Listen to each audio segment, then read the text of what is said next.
Graça e paz, boa tarde, Deus abençoe a todos. Estamos de volta com o Evangelho de Mateus. Chegamos no capítulo 18. O capítulo 18 é um capítulo interessante em que Jesus está advertindo seriamente os seus discípulos. Jesus está advertindo os seus discípulos para que eles não sejam motivo de tropeço, para que eles não sejam como as ciladas que o mundo apresenta para todos. No início aqui, no capítulo 18, no versículo 6, ele diz o seguinte: Entretanto, se alguém fizer tropeçar um destes pequeninos que creem em mim, melhor lhe seria amarrar uma pedra de moinho ao pescoço e se afogar nas profundezas do mar. Graças a Deus pela sua palavra, que o Santo Espírito nos abençoe nesse breve momento de reflexão. Seguindo aqui a orientação do Senhor, que é uma advertência muito séria, direcionada aos apóstolos, direcionada aos discípulos, direcionadas aos que seriam os líderes, os cuidadores do rebanho de Cristo. Nós vimos no capítulo 17 que os discípulos haviam passado por uma dificuldade, por um certo constrangimento. Pedro, Tiago e João estavam com Cristo Jesus no monte orando. Jesus foi transfigurado diante deles. Jesus revelou a sua glória para eles. Lá embaixo, um pai desesperado leva o filho doente e endemoniado procurando cura e libertação.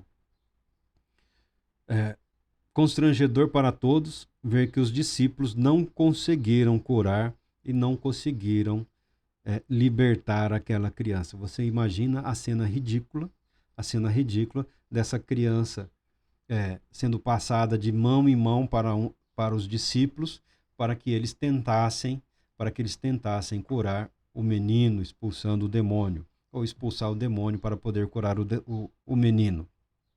A epilepsia é uma doença. A epilepsia muitas vezes ela era confundida com possessão demoníaca na antiguidade. Sabe-se que são processos distintos, às vezes semelhante em alguma coisa.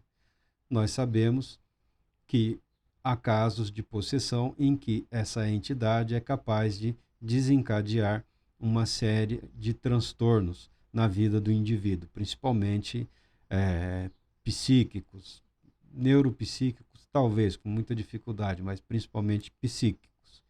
Isso deve ser uma série de fatores outros, tá? Não tem que ser sempre a mesma coisa. Mas no caso aqui, era um menino que, além da epilepsia, ele sofria dessa possessão. E a possessão desencadeava a crise epiléptica, tá? Então era um sofrimento terrível. A possessão não tem que desencadear necessariamente muita coisa, mas esse detalhe aqui é um dos mistérios que a Bíblia revela, porque o Senhor Jesus declara que as crianças são especialmente guardadas por Deus. Se as crianças são especialmente guardadas por Deus, como se explica a possessão? Essa é uma pergunta boa. Uma pergunta melhor é: se as crianças são especialmente guardadas por Deus, e mesmo assim essa criança está possuída por um demônio, o que explica o fracasso dos discípulos em expulsar o demônio e curar a criança? É essa a questão que está aqui sendo explanada, sendo explicada, sabendo nós que Deus não costuma dar satisfações de absolutamente nada no que diz respeito à sua soberania.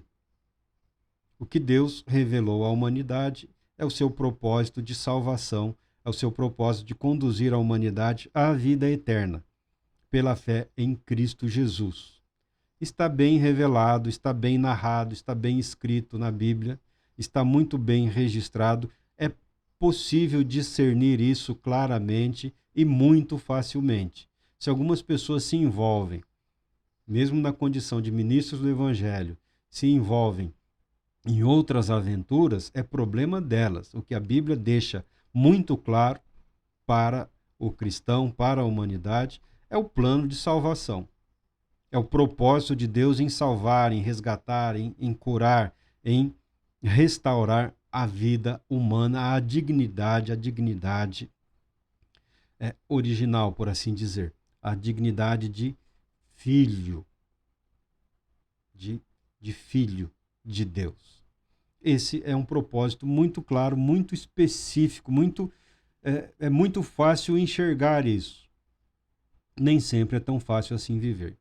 Jesus diz para os seus discípulos que a pessoa que se torna motivo de escândalo ou de tropeço para uma criança, e ampliando também, não só criança, porque começa com o menino, aí quem é o maior no reino dos céus, aí Jesus pega outra criança e coloca, este é o maior no reino dos céus, né? Eles não estão entendendo ainda, aí Jesus fala, quem fizer tropeçar um destes pequeninos, um desses que dependem de mim, um desses que vem a mim, porque o novo convertido, não só no cristianismo, mas também no judaísmo, ele era reconhecido como uma criança, ou seja, ele tinha uma série de informações que ele precisava receber para amadurecer o suficiente para poder caminhar com os próprios pés, por assim dizer, com as próprias pernas.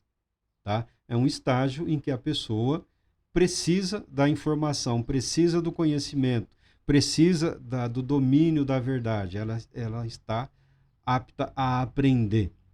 Ela está apta a aprender de tudo. A pessoa, no início ali, ela absorve praticamente tudo. E nem tudo que se absorve é bom. Algumas coisas erradas também são absorvidas nesse processo. E é disso que Jesus está falando. Os seus discípulos, os seus apóstolos, se tornassem motivo de tropeço, porque foi um escândalo. Foi um escândalo.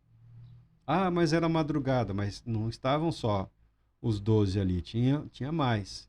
Tinha o pai, tinha a criança, tinha uma família. Foi uma cilada armada, não pelo pai, não pelo menino, foi uma circunstância armada, e os discípulos fracassaram. Eles poderiam ter triunfado, eles poderiam ter vencido, eles poderiam ter subjugado o demônio e eles poderiam ter curado aquela criança. Mas não o fizeram, porque estavam divididos, estavam se exibindo, estavam procurando uma demonstração de poder, estavam querendo mostrar quem seria o próximo na hierarquia. Não, Pedro, Tiago e João, cada um já tem o seu lugar lá, mas vamos decidir aqui quem será o quarto e o quinto, né? Quem merece, quem não merece. É esse tipo de pensamento que desvia o propósito, até mesmo das coisas boas, das coisas santas, da oração, né? Da dedicação, da consagração, transforma numa competição, eles falam hoje espetáculo real, né? Não é um espetáculo. A vida espiritual não é um espetáculo, a vida espiritual é uma coisa séria.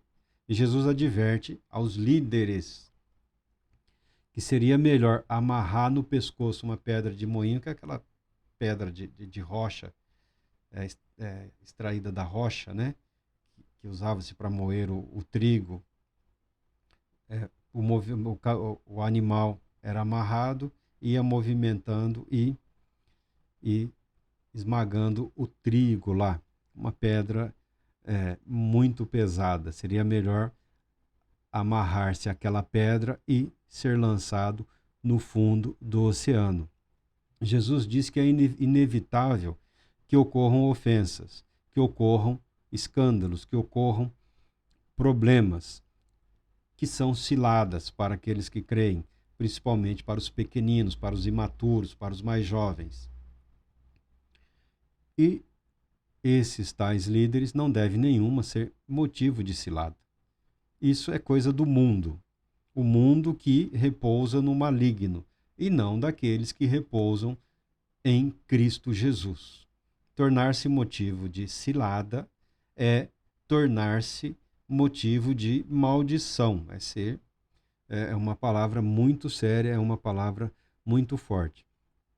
Jesus diz aqui, até fala, né? Sendo assim, se a tua mão ou o teu pé te fizerem cair em pecado, corta-os e lança-os fora. Porque é melhor entrares na vida eterna mutilado ou aleijado do que com as duas mãos e os dois pés seres atraído ou seres atirado no fogo eterno. Se um dos teus olhos te faz pecar, arranca-o e lança-o fora de ti. É melhor entrares na vida eterna com um olho só, do que tendo os dois seres lançado no fogo do inferno.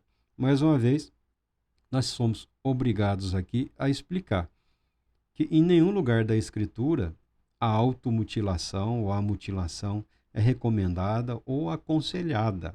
Isso daqui é uma linguagem figurada. É uma linguagem figurada. O olho representando o alvo, o objetivo, o que encanta, o que seduz pelo olhar. As mãos, a maneira de viver, os pés, o caminho escolhido. Tem tudo relação com a vida e com o modo de encarar a vida, o modo de se viver. Jesus não está recomendando a ninguém arrancar o olho, a língua, as mãos, os pés, ou seja, qual for a parte do corpo que lhe traz problemas. Não é isso. O que Jesus está te ordenando é que você assuma o controle de todo o seu ser para que você não se transforme num obstáculo ou num problema para outros, além de ser ou tornar-se um problema para si mesmo. Nisso, pelo menos um dos chamados pais da igreja lá, um sujeito meio estranho, depois eu falo dele, ele é um que resolveu se tornar eunuco, se tornou eunuco. Como eunuco, ganhou espaço na corte do rei e num momento específico da história ele se apresentou como um teólogo, um cristão.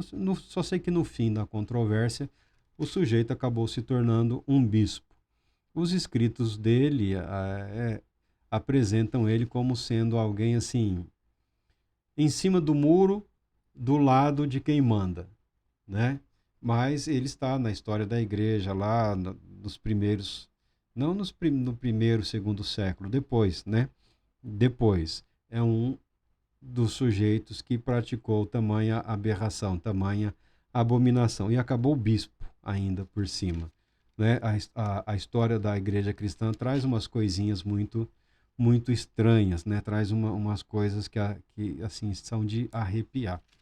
E aí você fala, meu Deus, imagina se não fosse cristão esse sujeito, né? Mas tem isso. Mas é importante deixar claro, não é porque algum doido se amputou aí, algum desequilibrado mental, espiritual, desequilibrado emocional, desequilibrado, fez um ato violento contra si mesmo, que isto é exemplo de qualquer coisa. Não, é exemplo. A loucura é exemplo de loucura, a insanidade é exemplo de insanidade. O que você aprende é se afastar dessas coisas, é o que você pode aprender ao observar. O mundo de hoje tem muitas vozes. O mundo de hoje, ele está num nível alto, num nível elevado de pressão. As pessoas vivem sob intensa pressão, sob muita pressão. E a maioria nem sabe lá muito bem por quê.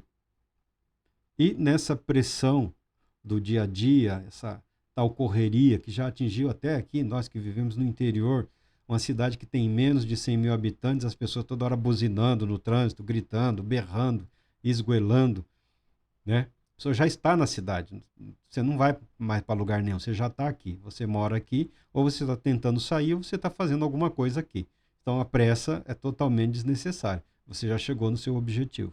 Mas as pessoas hoje, antes era só quando você visitava uma grande cidade que você percebia o povo praticamente correndo na rua.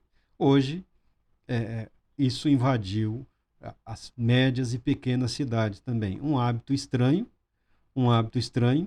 mas as pessoas decidem viver assim. Pressa, pressa, pressa, mas há tempo suficiente para fazer tudo que precisa ser feito com a devida dedicação, com o devido cuidado, com a devida atenção.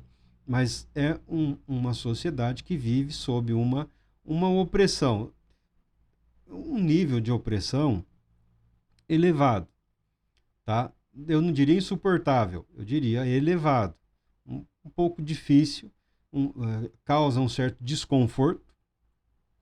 Os dias de hoje causam um certo desconforto, principalmente às pessoas da família da fé, mas o que nos incomoda, não. O que vemos, observamos é que muitos dos que se dizem da família da fé também fazem parte dessa pressão e dessa opressão. É um converseiro que não é santo, é um converseiro diabólico, né? E hoje, com as ferramentas de comunicação, a transmissão da verdade é rápida, mas a da mentira também.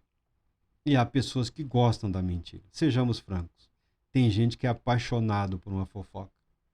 O sujeito passa mal, o sujeito tem crise de alergia, tem crise de coceira, se ele não futricar a vida alheia. É o que eu falo desse vozerio, dessas muitas vozes. Ora, ninguém é obrigado a dar ouvidos às vozes ruins.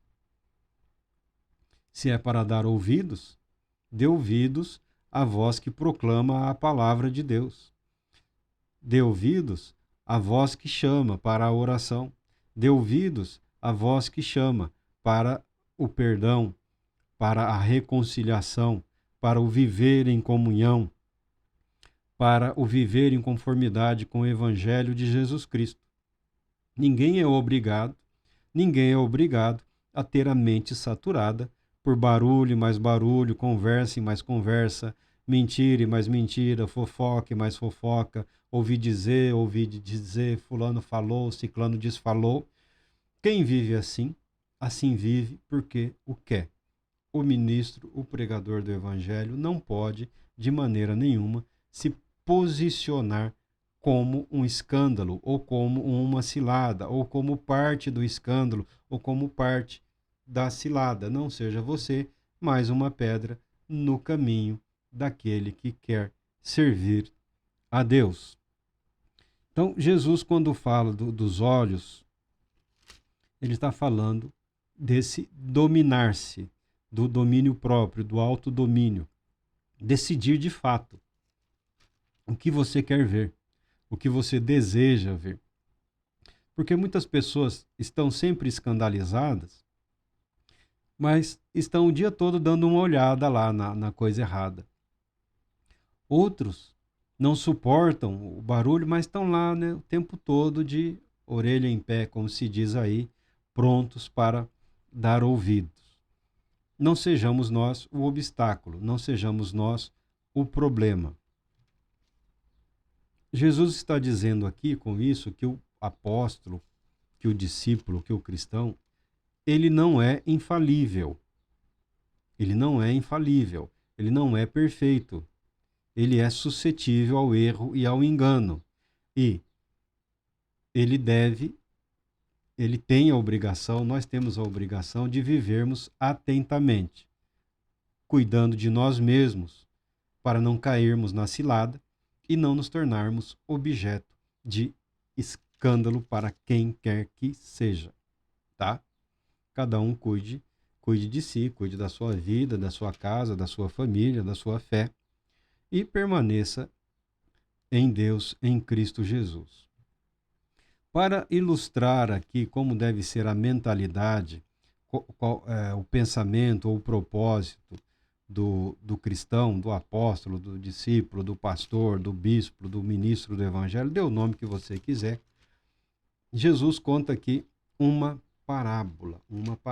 Antes da parábola, ele diz o seguinte: tende todo cuidado para que não desprezeis a qualquer destes pequeninos, pois eu vos asseguro que seus anjos nos céus veem continuamente a face de meu Pai Celestial, porque o Filho do Homem veio para salvar o que se havia perdido.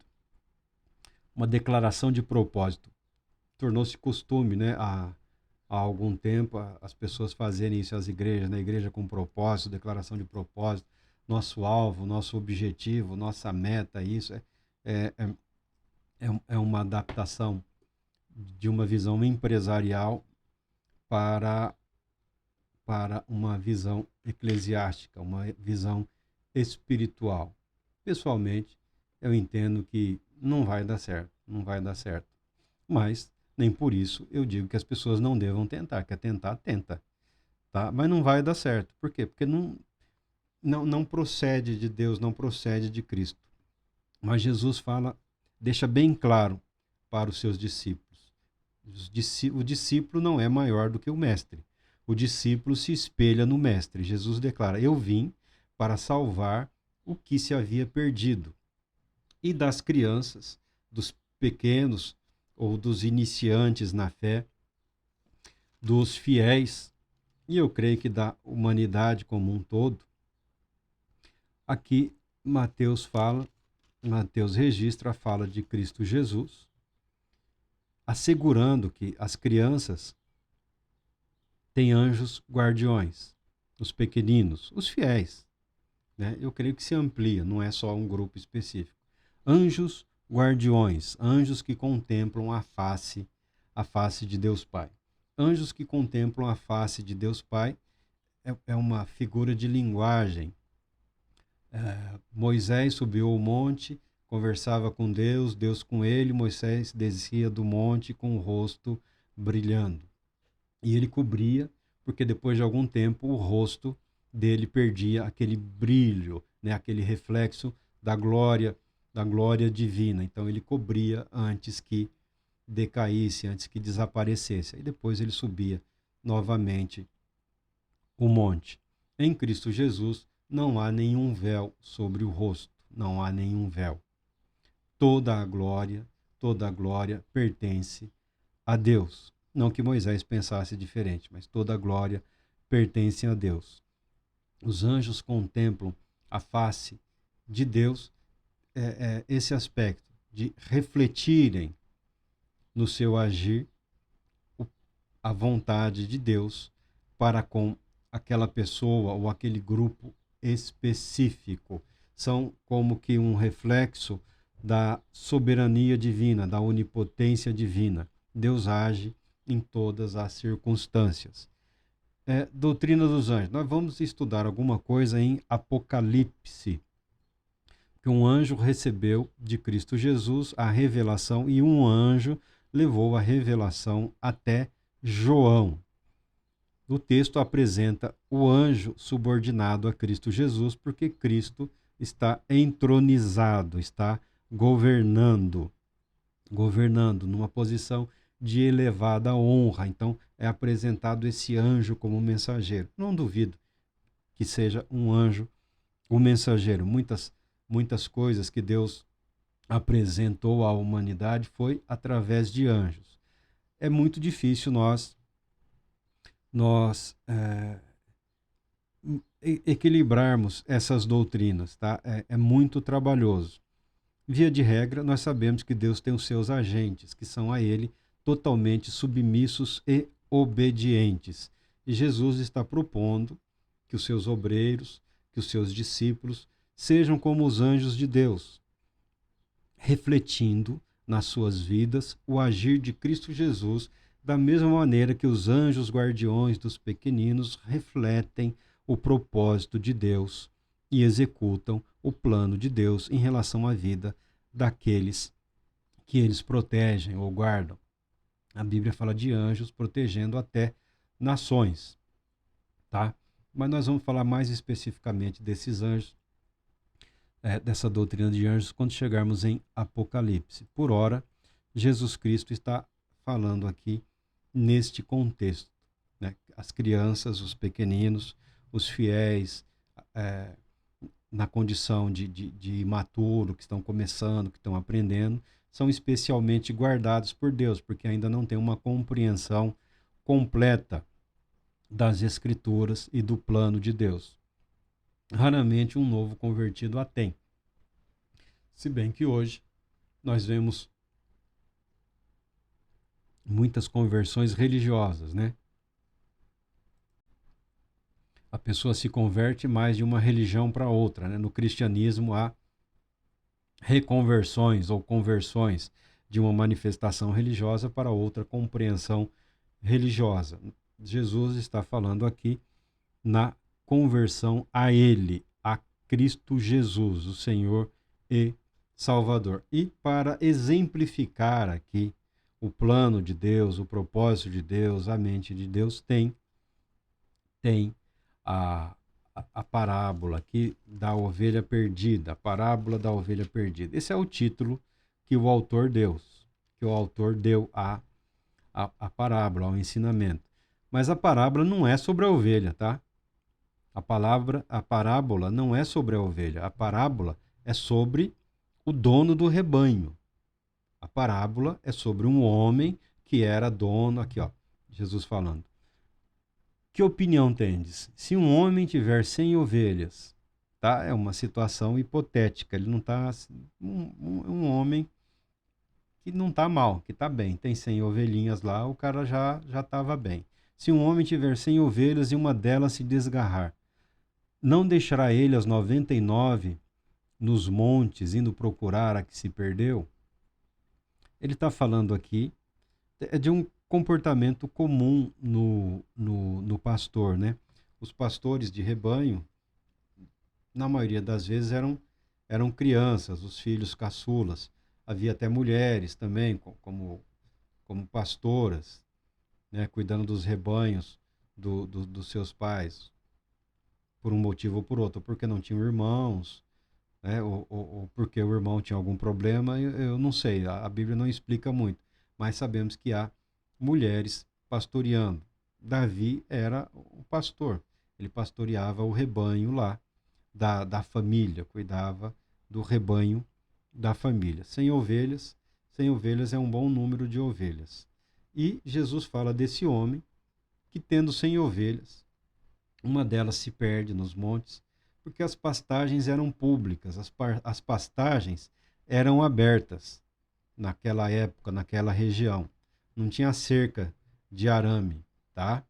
O que os pastores faziam era construir ali, quando se afastavam muito, um lugar para proteger as ovelhas, usando pedras, galhos, usando o que tinha disponível na região, no lugar, para proteger os rebanhos. E algumas propriedades tinham mais recursos, mas via de regra não existia esse negócio que nós temos hoje de pastagens particulares, por assim dizer.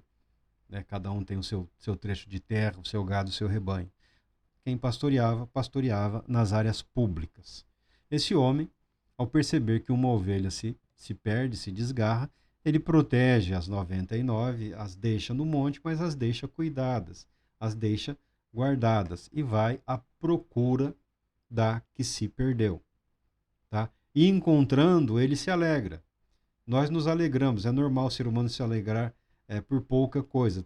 Tem as outras passagens depois aqui, né, de achados e perdidos aí que as pessoas falam. E ele se alegra profundamente nessa que ele resgatou. Por quê? Uma ovelha se perdia, poderia ter caído em alguma ribanceira, né, se quebrado, se afogado, atacada por algum animal, ou mesmo surrupiada por algum ladrão que vivia ali espreitando pelos campos, né, pelas áreas de pastoreio. Ao alegrar-se por encontrar com vida um animal que havia sido dado como morto, este homem se alegra profundamente, até mais intensamente do que pelas que estão bem. Isso é um pensamento, é uma expressão comum. Mas Jesus usa essa história, essa figura, essa parábola, para dizer que o propósito dele, o plano dele é de salvar, é de curar, é de resgatar, não é de escandalizar. Não é de escandalizar.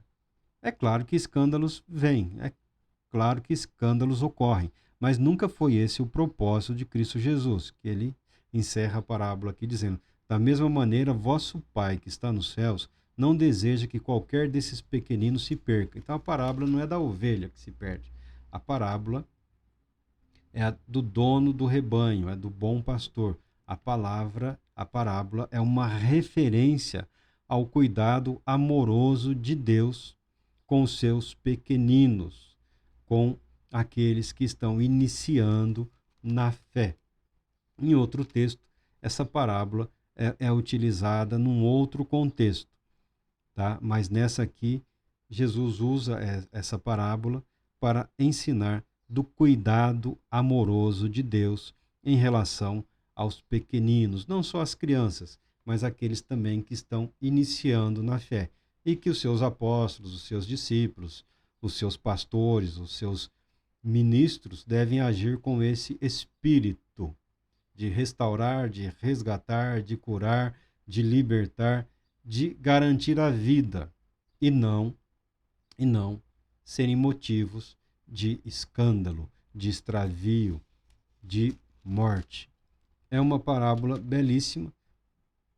Falando em parábolas, quando chegarmos nela, daremos mais detalhes, né? Mas a primeira mão, como está aqui o texto, a gente faz esse primeiro comentário. Então, Jesus assim estabelece que Deus guarda os seus, Deus protege os seus, muito embora existam ciladas, muito embora existam obstáculos, muito embora existam escândalos, são de inteira responsabilidade daqueles que os cometem e daqueles que se deixam influenciar por isso. Ninguém está absolutamente isento diante de Deus. Os maiores ou os menores, todos têm responsabilidades. A responsabilidade é seguir a Deus em fidelidade. Deus Todo-Poderoso te abençoe, te proteja e te conceda a paz.